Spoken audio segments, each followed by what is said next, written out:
Gagawa tayo ng nilupak. Ito ay medyo hinog na siya dahil mabilis siyang nahinog. Ilagay natin dito. Dapat mainit-init pa para malambot pag binayo. Tama ba? Tama bang Tagalog? Pag, ano ba, dukdukon ba? Medyo malambot pa. Aray, ang init. Kailangan kasi mainit pa. Napatay pa ko.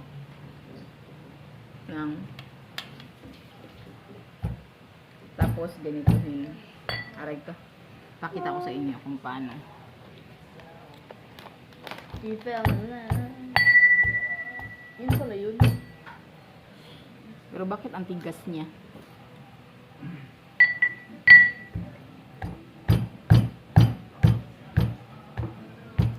Medyo makunat na siya kasi hinog.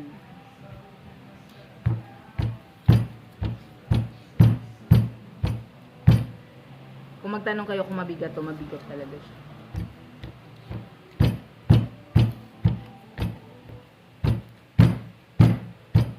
Hindi basta-basta gumawa ng ganito. Kaya pag may umorder,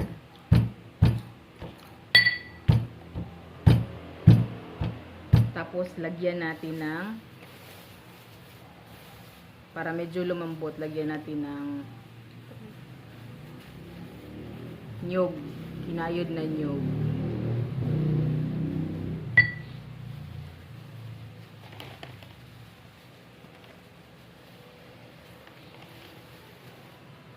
Konti pa lang ano ko, pero pawis na ako.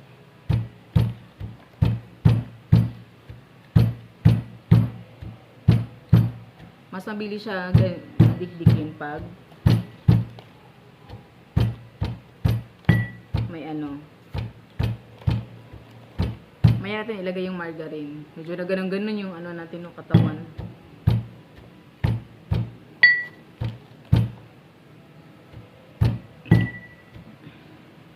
Haluin. Ang bukod, Beauty and the Beast. Ha?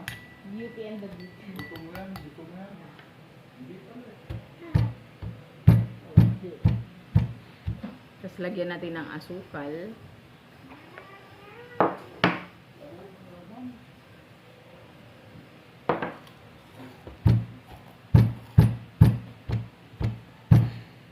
Ng konting asukal.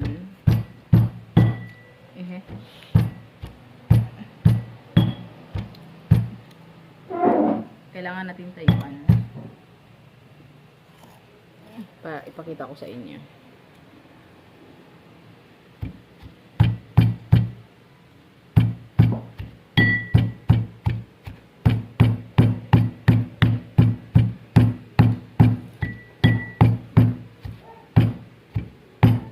Teka, pinawisan na tayo. Ito na yung nilupak natin, or sa Leyte ay nilusak. Pero sa iba-ibang ano, probinsya o sa ibang lugar, iba-ibang tawag nito.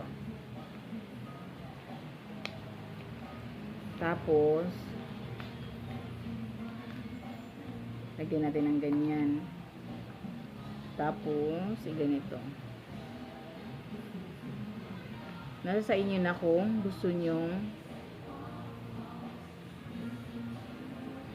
nyo ng lagyan ng asukal, okay siya. Okay.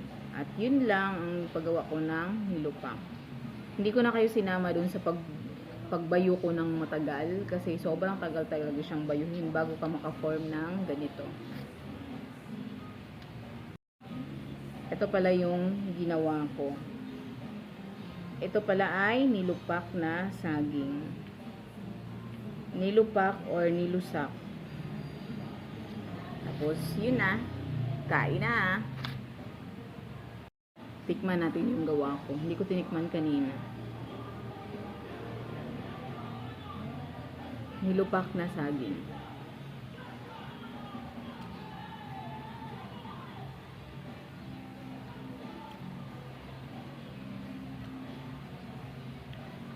Ang pagkakaiba sa hilaw at saka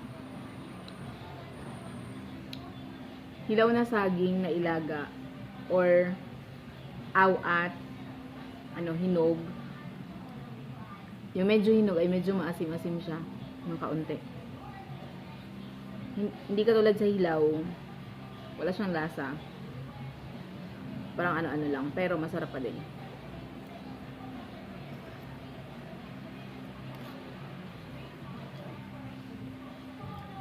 Yun lang, bye-bye.